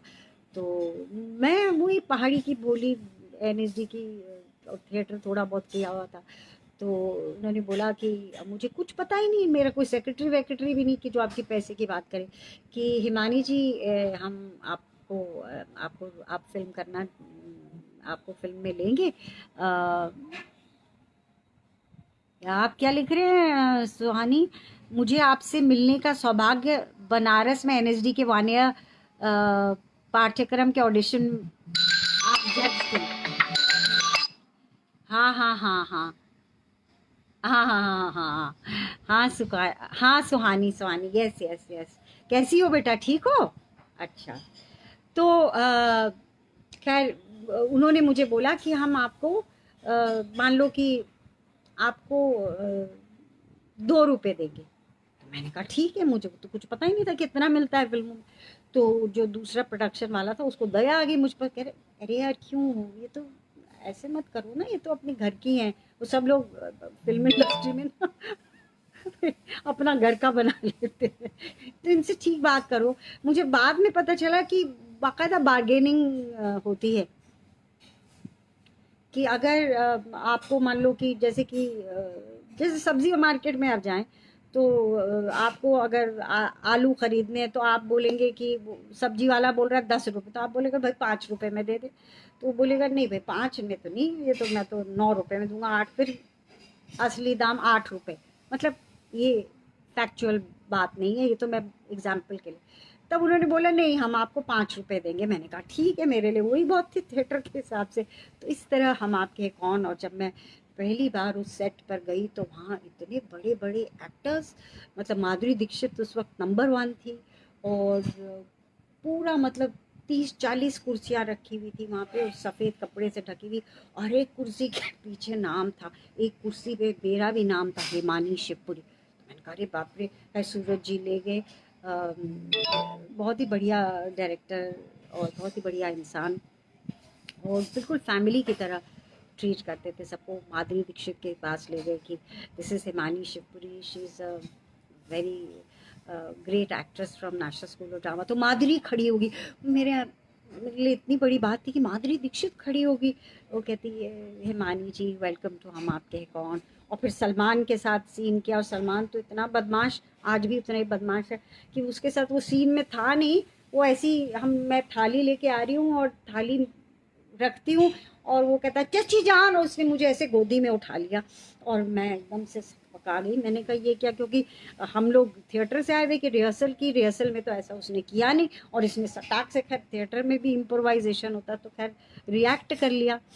तो ये महाशय ऐसी कुछ अनप्रडिक्टेबल चीज़ें करते थे। तो वो इतना बड़ा सेटअप था उसमें। उस वक्त अनुपम खेर, रीमा लागू और लक्ष्मीकांत बेर्डे और बिंदु जी, सब बड़े बड़े कलाकार, और मैं बिल्कुल नहीं। तो मैं तो एक किताब लेके बैठी रहती थी कोने में, और मुझे सतीश शाह भी थे तो वो मुझे चिढ़ाते थे, क्या किताब लेके बैठी रहती हो, सब लोग सोचते कि तुम स्नॉब हो। तो मैं उनको कैसे बताती कि I am, this is my escape, ये मेरी एक ढाल है। अभिजीत पूछ रहे कि what difference you see in youth, आज के टाइम पे और आपके टाइम पे। बेटा कोई खास, इतना कोई खास डिफरेंस नहीं है, एंथुजियाज्म वही है, लेकिन ये है कि सुविधाएं और ये सब आजकल ये जो जितने मीडिया आ गए हैं इनकी बड़ी बढ़ोतरी हो गई है। बाकी तो कोई ख़ास फ़र्क नहीं। हम में भी उतना ही जज्बा था जितना कि इस यूथ में है। हम में भी वही सीखने की लगन थी और कुछ करने की चाह थी जो आजकल के यूथ में है। और हाँ, चीज़ें थोड़ा मुश्किल थी क्योंकि उस वक्त ऐसा नहीं था कि आप अपनी फ़ोटो क्लिक करके किसी को भेज दें। टेक्निकली इतने एडवांसमेंट नहीं था, और ऑफिसेस के चक्कर काटने पड़ते थे कि मेहनत करनी पड़ती थी। मेहनत तो खैर अभी भी करनी पड़ेगी, लेकिन इतना कुछ ख़ास फ़र्क नहीं है, सिर्फ टेक्नोलॉजिकली बहुत कुछ एडवांसमेंट हो गई है। क्या है गरिमा, उस ज़माने के हिसाब से काम नहीं था क्या मैम? क्या रुपए उस ज़माने, रुपए पता नहीं क्या। मंगेश जी थैंक यू। क्या अभी थिएटर एक्टर के रेट्स बॉलीवुड से कम है? थिएटर एक्टर के रेट बॉलीवुड, बेटा ये कैसा सवाल हुआ? बेटा थिएटर में उतना पैसा कहाँ मिलता है? थिएटर में मिलता है पैसा, मिलने लगा है कभी कभी, लेकिन उसकी कंपैरिजन बॉलीवुड या टीवी इंडस्ट्री से तो नहीं हो सकती ना। मुझे तो नहीं लगता हो सकती है। हाँ, अगर कुछ लोगों को मिल रहा है तो फिर दे आर वेरी लकी, क्योंकि ऐसा अगर हो तो। थिएटर से फिल्मों में कैसे जाया जाए? प्रीति प्रणाम बेटा। रूपक जी पूछ रहे हैं, रूपक जी पूछ रहे हैं कि थिएटर से फिल्मों में कैसे आ जाए। बेटा फिल्मों में आपको ऐसे ही आना पड़ेगा कि क्या होता है कि ये ऐसा तो नहीं है कि हमारा प्रोफेशन अनफॉर्चुनेटली ऐसा नहीं है कि आपने इंजीनियरिंग करी तो आपको या आईआईटी किया है तो आपको किसी फर्म में आपको वो मिल जाएगा। ऐसा तो नहीं है, क्योंकि यहाँ पर आप, it's a trial and error method. आपको जाके ऑडिशंस देने पड़ेंगे, और चूंकि आप थिएटर से हैं तो आप ऑडिशंस में अपने आप को और बेहतर प्रस्तुत कर पाएंगे। डॉली, या you asking how difficult was it for you to come back after motherhood? Dolly, जब मेरा बेटा हुआ था तब मैं रेपर्टरी में थी, और फॉर्चुनेटली उस वक्त रेपर्टरी में रूल आ गया था कि आपको 3 महीने का गैप मिलता था। और जब मैं आई तो बॉम्बे से आए थे इस ग्रेट डायरेक्टर, डॉली उनका नाम क्या था? तो मेरे को उसमें मिल पाया था, मैं कास्ट नहीं हुई थी, और सीमा मेरा रोल कर रही थी, या कास्ट हुई थी उसके बाद सीमा मेरा रोल कर रही थी। लेकिन एक बेटे होने का जो वो था, मतलब मुझे कोई रिग्रेट नहीं है। पहले एज एन एक्टर वो तो होता, ये तो कंपटीशन हमेशा होता था, चाहे वो एनएसडी के होता थे, 9 लड़कियां थी, हम एक बैच में, इसको रोल मिल गया, या रेपर्टरी में भी जब हम प्लेस करते थे कि इसको इसमें रोल मिल गया और मुझे नहीं मिला। एक्टर को होता है ना कंपटीशन। आत्मा तुम देख रहे हो, चलो हेलो आत्मा तुम्हारा भी मैं जमतारा देख रही हूँ। हाँ, तो तो इट वाज, मुझे कोई अफसोस नहीं है to miss out on that that play. बहुत खूबसूरत प्ले किया था। ये जो इनके गुरु हैं नसीरुद्दीन शाह और क्या नाम है इनका, बताओ जल्दी से। Dolly Waters, you were there? अरे ये जो Satyadev Dubey, Satyadev Dubey had come, so I'm fortunately he was doing this play. uh, तो मेरे को कोई रिग्रेट नहीं। हाँ, एक बार एक डिफ़िकल्टी ये थी कि रेpertory में तुम्हें तो पता ही है डॉली कि हम लोग को टूर करना पड़ता था, वो भी ट्रेन से जाते थे, और मेरा बच्चा छोटा था। अब 3 महीने की लीव मिली थी, तो खैर 3 महीने उसको छोड़ के गई कलकत्ता में, 3 दिन की जर्नी। और नाटक था नौकर शैतान मालिक हैरान, बीएम शाह का निर्देशन। अब मुझे समझ नहीं आ रहा मैं कैसे कहूँ, पर चूंकि सब लोग मैच्योर हो गए और आई वॉज ब्रेस्ट फीड, मैं अपने बच्चे को दूध पिलाती थी, तो मतलब ट्रेन में भी और शो के बीच में नूतन, क्योंकि वो भी माँ थी तो वो मुझे हेल्प करती थी। आई यूज टू गो एंड एक ये इस इसका जिक्र, इस एक्सपीरियंस का मैंने बाद में एक नाटक, मैंने रंग यात्रा अपनी पूरी नहीं की, नाचनी भानु भारती का लिखा हुआ, उसको मैंने संतति किया था, बनारस में वो शो किया था वर्ल्ड इंटरनेशनल थिएटर अपना बहरंगम में। तो नाचनी भी अपने दूध पीते बच्चे को छोड़ के जो परफॉर्म करती है, तो आई कुड अंडरस्टैंड दैट कि मेरा बेटा वहाँ था। एंड उसका जो टाइम होता था, तो जब वो overflow, I used to put cups ताकि वो बाहर ना आए, वो जो दूध निकल कर आता था। नाटक विरासत था, सही कह रही हो तुम Dolly, you remember Calcutta? Yes. तो ये थोड़ी सी तकलीफ थी अपने छोटे बच्चे को छोड़कर जाना, क्योंकि टूर में तो नहीं ले जा सकते थे, और मैं बड़ी शुक्रगुजार हूँ मेरी माँ का कि उन्होंने मेरा साथ दिया, नहीं तो मैं तो काम तो कर ही नहीं पाती। और बाद में भी जब मैं फिल्म कर रही थी तो DDLJ दिलवाले दुल्हनिया ले जाऊंगी जब कर रही थी, तो मेरे हस्बैंड की डेथ हो गई थी, तो मेरी मम्मी आ गई थी, और तभी मतलब क्योंकि काम करना तो मेरा पैशन तो था ही, लेकिन I was a single working mother, तो काम करना, मेरी माँ नहीं होती तो शायद मैं इस प्रोफेशन में आगे नहीं बढ़ पाती। तो ये डिफ़िकल्टी थी कम बैक की डॉली। आई होप तुम्हारे प्रश्न का उत्तर थोड़ा बहुत मैं दे पाई, जितना दे सकती हूँ।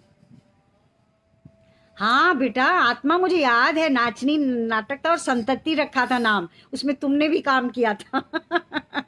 उसका गाना मैं आज गा ही रही थी। यस यस, तुम तो थी डॉली उस ट्रिप में। तो मैं ये बता रही हूँ कि फिर मैं फिल्में करने लगी, और जब मैं टेलीविज़न और ये कर रही थी, इसमें मैं एक और जिक्र कर देती हूँ कि डॉली लिखती है कि I seen you in tears. हाँ डॉली, तुम्हें याद है ना? खैर, ये तो कलाकार का जीवन ही होता है कि the show must go on. इसका शो मस्ट गो ऑन कि मैं एक आपको एक्सपीरियंस शेयर करना चाहूँगी, अभी कर देती हूँ, क्योंकि डॉली ने मेरे आंखों के आंसुओं की बात करी कि संतति जिस नाटक का मैंने जिक्र किया अभी उस एक्सपीरियंस को लेके, कि मेरी रंग यात्रा समाप्त नहीं हुई थी, मतलब फिल्मों और टीवी के बीच में भी मैं, क्योंकि थिएटर मेरा पहला प्यार है और रहेगा, पहला प्यार आप कभी नहीं भूलते, तो मैं मुंबई यूनिवर्सिटी में जाके इन टच में रहती थी, और मुंबई यूनिवर्सिटी में कुछ क्लासेस लेती थी, क्लासरूम प्रोडक्शन भी किया, और मैंने एक नाटक का निर्देशन किया था। ये तो मैं उसके लिए कर रही थी, बहरंगम के लिए, संतति नाटक हमने नाम रखा था। भानु जी की कहानी, एक डांसर की लाइफ स्टोरी पर, नाचनी पर, तो उसको हमने अडेप्ट करके और उसमें उसको सोलो ना करके उसमें मैंने एक यंग डांसर को और म्यूज़िक डाला और कोरस डाला, ऐसे करके अडेप्ट किया। तो मैं ये बता रही हूँ कि शो मस्ट गो ऑन की बात है कि बनारस में उसका शो था और मम्मी बनारस कभी नहीं गई थी, तो मैं मम्मी को बनारस लेकर गई। अब हुआ यूँ कि जिस दिन मेरा शो था, उस दिन सुबह मेरी मम्मी को स्ट्रोक आ गया। मतलब हम लोग नाश्ता खा रहे हैं और सडनली उनको शी स्टार्टेड वॉमिटिंग। और तो मैंने जल्दी से वहाँ पे होटल में बात की, तो उन्होंने कहा, जो डॉक्टर था उन्होंने कहा कि इनको हॉस्पिटल ले जाओ। तो उसकी गाड़ी थी होटल की, वहाँ से वो ले गई। तो मेरी मम्मी बेहोश हो चुकी थी, तो इनका वो कराया तो पता चला कि इनका स्ट्रोक हो गया है। रमन मोहन बोल रहे हैं कि ज़िंदगी के प्रति ईमानदार होना बहुत बड़ी शर्त है। हाँ बेटा, अगर आप ईमानदार नहीं होंगे तो आपकी कला में वो ईमानदारी आ ही नहीं सकती है। और आप कोई किरदार को भी ईमानदारी से नहीं निभाएंगे, क्योंकि कौन कर रहा है वो किरदार? आप ही कर रहे हैं ना। तो आप जिस ईमानदारी, जिस शिद्दत से जीवन जीते, उसी शिद्दत से ही तो आप कलाकार या कलाकार को क्रिएट करेंगे या उस कलाकार को, उस किरदार को जिएंगे ना। हरविंदर तुम देख रही हो? Hi dear. तो मैं आपको बता रही थी कि मेरी मम्मी को स्ट्रोक हो गया। खैर वो जो भी हुआ, मैं वहाँ भागी, कोई नहीं, अकेले अजनबी शहर में, और बनारस जैसा शहर, और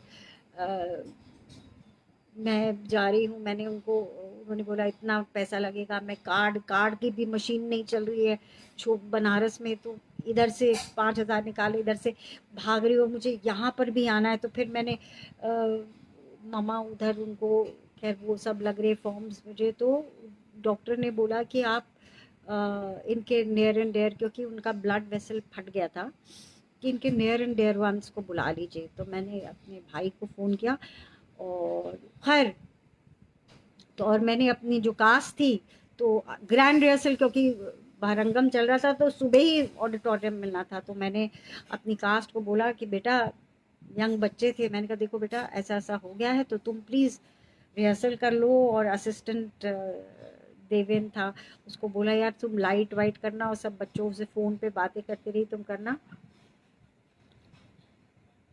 और मेरा भाई आया कि वो मैं आ रहा हूँ, और मैंने उधर से अपने इनको बोला, एनएसडी के जो लोग थे, कि प्लीज़ सेंड समबडी।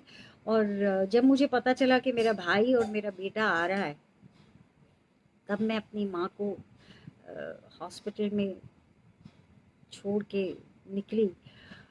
और तब मैंने अपनी स्क्रिप्ट खोली, और परफॉर्मेंस मेरे ख्याल से 6 बजे थी, और हम लोगों ने 1 घंटे के लिए डील की थी। Hello Harvinder, love you too बेटा, लव यू टू बेटा। Dilip ji, thank you. और तब मैंने स्क्रिप्ट खोली, पूरी स्क्रिप्ट मैं पढ़ रही हूँ। वो हिमानी एक तरफ और नाचने वहाँ आई, सबको देखा, क्यूज़ व्यूज़ सब सही है, और कॉस्ट्यूम पहनी। और मतलब मैं ऑडियंस का बहुत आभार मानती हूँ कि वो 1 घंटे तक रुके रहे और शो किया। बच्चों ने, बेचारों ने खुद ही रिहर्सल करके हमने शो किया, और we got a standing ovation. और मुझे कुछ नहीं पता, बस इतना पता था कि the show must go on. तो ये एक एग्जांपल था शो का। और उसके बाद 1 घंटे का क्वेश्चन आंसर सेशन होता है, तो उसके लिए मैंने माफ़ी मांगी कि I won't be able to go, क्योंकि मुझे हॉस्पिटल जाना है। और ऑडियंस थैंकफुली मेरे साथ रही, उन्होंने बिल्कुल यकीन माना और क्लैपिंग के साथ मुझे विदा किया। तो ये एक ऐसे ऐसे किरदार होते हैं कि ये मैं बता रही हूँ कि कलाकार के जीवन में ऐसे समय आते हैं, जैसे डॉली तुमने पूछा था कि अपने बेटे को छोड़कर जब मैं उसको दूध पिला रही हूँ, परफॉर्मेंस ही मैंने नाचनी में काम किया, और नाचनी में कैसे मेरी मम्मी का स्ट्रोक हुआ और शी पास्ड आउट। मैंने शो किया और उसके बाद आई, और उसी रात को माय मदर लेफ्ट दिस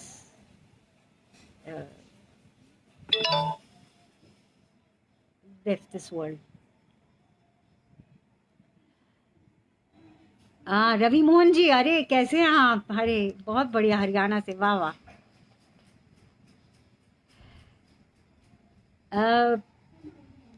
प्रशांत, मैं आई थिंक मणिपुर में तो नहीं, पर आसाम में ज़रूर आई हूँ।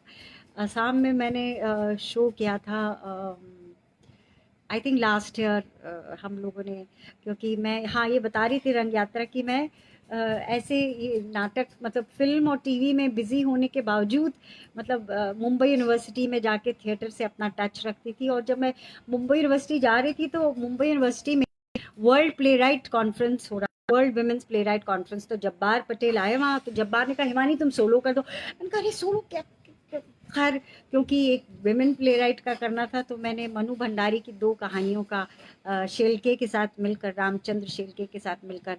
खालिद खान आप देख रहे हैं, नमस्कार, आदाब।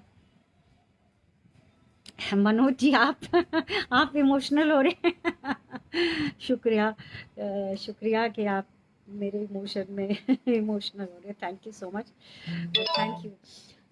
तो तब मैंने मनु भंडारी की 2 कहानियों का अडेप्टेशन किया, एक अकेली और एक स्त्री सुबोधई। और मैं आपको क्या बताऊं कि वही जो थिएटर का एक्सपीरियंस होता है, कि ये world women's playwright conference, Mangesh आपको तो पता होगा कि पूरी दुनिया से लोग आए हुए थे, England, south Africa, Spain, Japan, all over the world. और कहते थिएटर की कोई भाषा नहीं होती। और शो के बाद they give me a standing ovation. आप सोचिए, हिंदी में हम नाटक कर रहे हैं और स्टैंडिंग ओवेशन मिलना, मतलब वही है कि कलाकार के लिए अहो भाग्य, मतलब उसका उसका मतलब तो उसको बहुत, मतलब परम सुख मिल जाता है। सच्चिदानंद, सच्चिदानंद जो एक मेडिटेशन में एक होता है ना, सच्चिदानंद की एक वो होती है, वो रूबरू और ऑडियंस के उस जब आत्मसात हो जाता है तब मिलता है। दीपक कुमार जी बोल रहे हैं आपसे कांटेक्ट नहीं हो पा रहा है। अब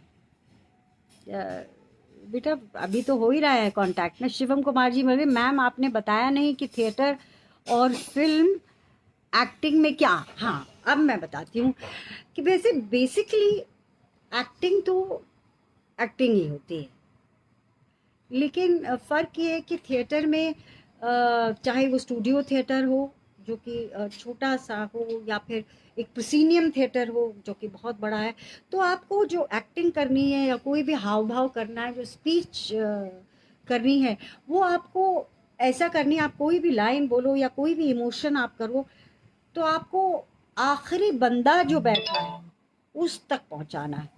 लेकिन फिल्म में क्या है कि ये काम आपका नहीं है, आपका काम है एक्टिंग करना सच्चाई से।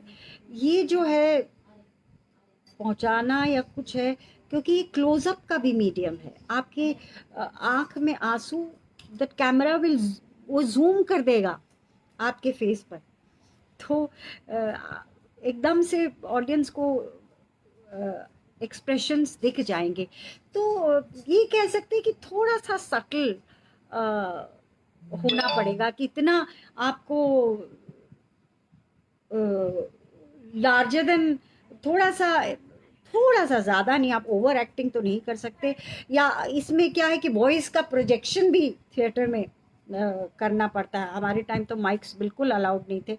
आजकल तो मैं देखती हूँ कोई भी नाटक होता है कि उसमें चाहे छोटा सा भी हो, पृथ्वी थिएटर भी हो, तो लोग माइक लगा के करते हैं, तो बड़ी अजीब सा। हमारे टाइम तो माइक बिल्कुल, मतलब you have to project your voice. खैर, टेक्निकली एडवांस्ड होता जा रहा है तो अच्छा है, तो आप सटलिटी से भी खेल सकते हैं।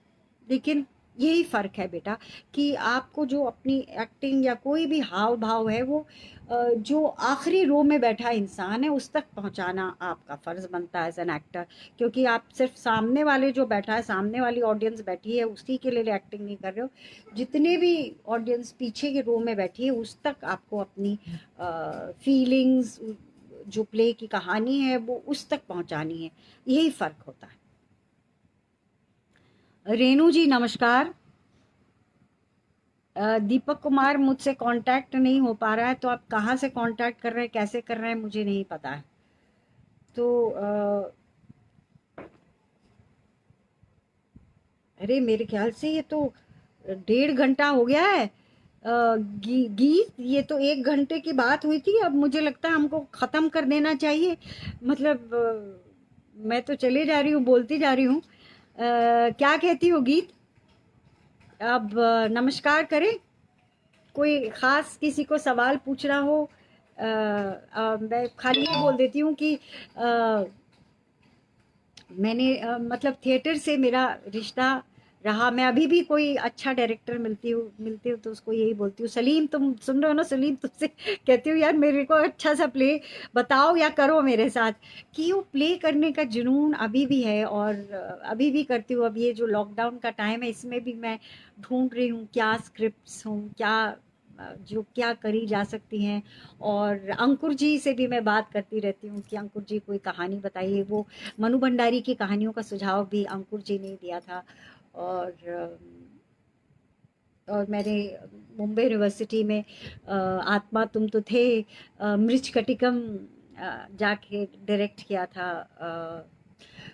काफ़ी समय बिताया क्योंकि बहुत लंबा नाटक है, उसे पहले एडिट किया और फिर उसका प्रोडक्शन किया, ऐसे आधे अधूरे और शकुंतला, कई नाटक किए हैं।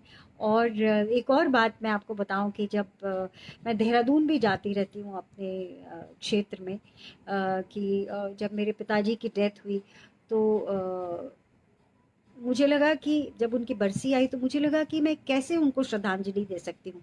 तो मैंने कहा मैं तो थिएटर से हूँ और मेरे पापा लिखते थे, तो मैंने उनकी कहानी का अडेप्टेशन किया और उसका मंचन किया। एक वर्कशॉप लगाई एनएसडी के मदद से। अनुराधा जी तब डायरेक्टर थी और तमाम उत्तराखंड, अब उत्तराखंड बन गया था।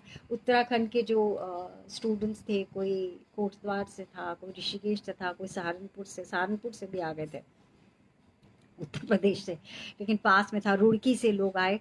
तो उनका वर्कशॉप किया और सुनहरे सपने पापा की कहानी पर एक मैंने उत्तराखंड की कैसी स्थापना हुई उसके बारे में बहुत ही सुंदर प्रस्तुति हुई। और मैं हर साल जाके देहरादून में पापा की कहानियाँ का इतना समय, जब समय होता था तो वर्कशॉप करती थी, नहीं तो मैं जाके उनकी कहानियों का सोलो या ग्रुप में कुछ कर देती थी परफॉर्मेंस।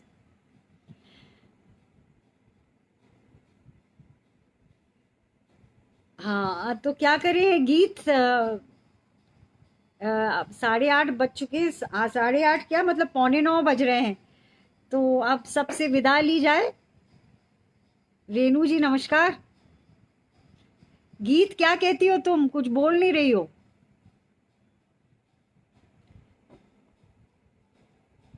हमारी मैम आपको एनएसडी जाने का इंस्पिरेशन या थिएटर ज्वाइन करने की इंस्पिरेशन कहाँ से? अरे बेटा तुम शायद लेट आई। मैंने बताया नहीं कि जब मैं देहरादून में वो कर रही थी थ्री पेनी ओपेरा ब्रेक का, तो एनएसडी से कुछ लोग आए, तब मुझे पता लगा कि एनएसडी नाम की एक संस्था है जो कि आपको थिएटर में प्रशिक्षण देती है। तो तब मैंने कहा, क्योंकि थिएटर, मैंने कहा यही मेरा प्रोफेशन होगा और प्रोफेशन अगर जाना है तो आपको सीखना चाहिए।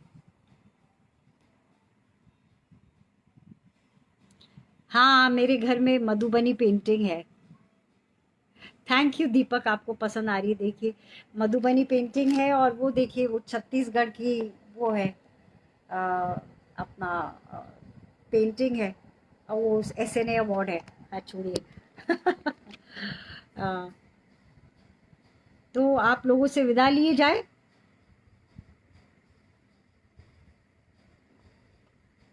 सागर प्रणाम। शारदा नमस्कार। Thank you Geetanjali, thank you, बहुत अच्छा लगा। और तुम सही कह रही थी, पता ही नहीं लगा समय कैसे बीत गया है, तो 8:45 बज गए। अच्छा, नमस्कार, नमस्कार Sanjay ji, Mangesh bye bye, Dolly bye, dear Harvinder bye bye, Atma bye.